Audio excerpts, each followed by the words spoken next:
Na dzisiaj zagadnienie samoobrony. Zagadnienie samoobrony, co to jest samoobrona, z czym to się wiąże, jakimi zasadami się rządzi. Już wiemy, że celem samoobrony jest wyjście z zagrożenia bez szwanku, tak? Bez uszkodzeń ciała, czy też z jak najmniejszymi, najbliższymi zeru. Tak? Z czego składa się samoobrona? Ano, samoobrona w 95% to jest nie walka. Samoobrona w 95% ja tak sobie strzelam. Nie wiem, czy ktoś to badał. W każdym razie 95% samoobrony jest to samoświadomość, unikanie zagrożeń, świadomość otoczenia, tak? Czyli idę gdzieś, jestem w obcym mieście, nie pcham się w ciemne zaułki. Jestem w obcym mieście, na imprezie, nie zalewam się. Tak? Logiczne myślenie. To jest to, minimalizacja zagrożeń. Idę sobie ulicą, nie jest to ciemny zaułek, jest jasno, ale widzę głośną grupkę młodzieży w kapturach, tak? Z browarkami. Przechodzę sobie na drugą stronę ulicy. Tam odpowiednio wcześnie, a nie tak, żeby mnie zauważyli, bo jak zauważą, że ja przychodzę, to już jest łatwa ofiara, bo daje nam sygnał, że nie chce z nami tutaj żadnego kontaktu, tak? A w dodatku mogą się o to obrazić, że no co, uważasz nas za gorszych, tak? Uciekasz i właśnie może nie uciekasz, a odchodzisz i zaraz będzie dążenie do dyskusji, jakaś przepychanka i tak dalej, tak? Więc w takiej sytuacji odpowiednio wcześniej, jeszcze zanim tak naprawdę zobaczą, że ktoś tam idzie sobie, ewentualny cel napaści na początek słownej chociażby. Kolejna rzecz. Więc mamy załatwione 95% samoobrony. I to nie była walka. Kolejne, powiedziałbym 4%, i to też nie jest walka. Kolejne 4% to jest nawijanie makaronu na uszy, jak mawia mój dobry przyjaciel. Pozdrówka dla Oleja.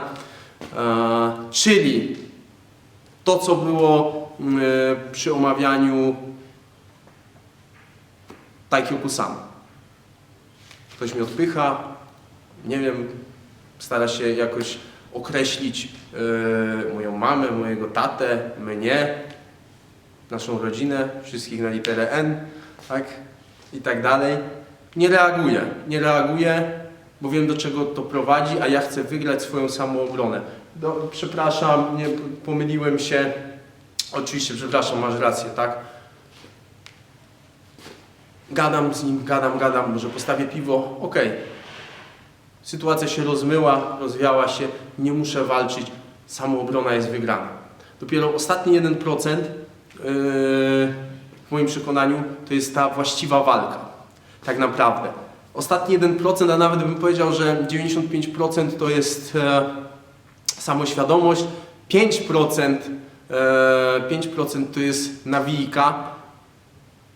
No i gdzie ta walka? Nie mieści się procenty, tak? Walka już nie powinna być ujęta w samoobronie. Walka to jest walka i jeśli już musicie walczyć w obronie siebie, to znaczy, że gdzieś po drodze porządnie spieprzyliście swoją samoobronę. Dlaczego? Wychodząc z założeń samoobrony, wyjście z jak najmniejszymi uszkodzeniami ciała, najlepiej z zerowymi, a zawsze chcemy dążyć do ideału. Walka stwarza ryzyko otrzymania jakichś urazów, tak? Więc skoro jest to ryzyko, więc dla mnie się nie mieści już w samoobronie, w pojęciu samoobrony. Więc jeśli musicie walczyć, coś poszło nie tak. Coś poszło nie tak w waszej samoobronie. Pierwsza rzecz, na jakiej musicie się teraz skupić, to dołożenie delikwentowi, najlepiej wyjście z siniakami, tylko ze starcia.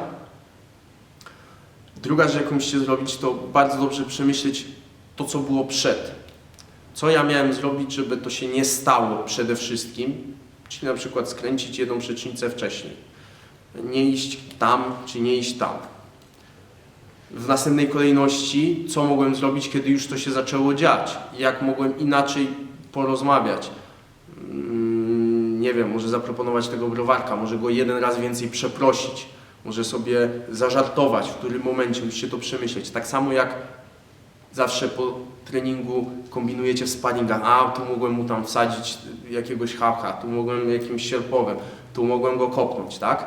Tak samo w tamtych sytuacjach musicie to przemyśleć, żeby wiedzieć następny raz, żeby nie musieć walczyć. Jeśli walczycie na ulicy, to z góry jesteście na przegranej pozycji. Dlaczego? Bo tam nic nie wiecie. Nic nie wiemy. Ja też nic nie wiem. I tam nikt nic nie wie, co się stanie. Może ma kolegów, może nie ma kolegów. Może stoi sobie tylko jakaś grupka obok i po prostu nie przepuści okazji, żeby za darmo komuś sprzedać buta w zęby. Zauważą, że się dwóch gości tarza, no to może akurat padnie na niego, ale może akurat padnie na mnie, że któryś z nich podbiegnie i sobie tego darmowego, gratisowego kopa zasadzi, tak? I to jeśli mam szczęście, bo jak nie mam szczęścia, pojawi się jakieś narzędzie, tępe, może ostre i jest lipa. Dlatego na ulicy tam jest po prostu czarna dziura. Tam nikt nic nie wie. Nikt nic nie wie. Najlepsi instruktorzy samoobrony, wyszkolenia służb ochrony, służb mundurowych, policji mówią, że oni też tam nic nie wiedzą. Jeśli ktoś wam mówi, że to prosta sprawa, tam zrób tak i nie ma problemu, to znaczy, że on bardzo nic nie wie.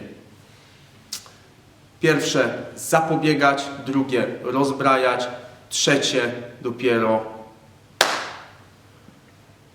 prać. Ojciec prać, tak? Ostatnio leciałem powtórki potopu i tak mi się tłucze po głowie. Zatem dbajcie o siebie, dbajcie o swoje bezpieczeństwo, uważajcie przede wszystkim, nie pchajcie się tam, gdzie nie trzeba, rośnijcie w siłę i bawcie się dobrze.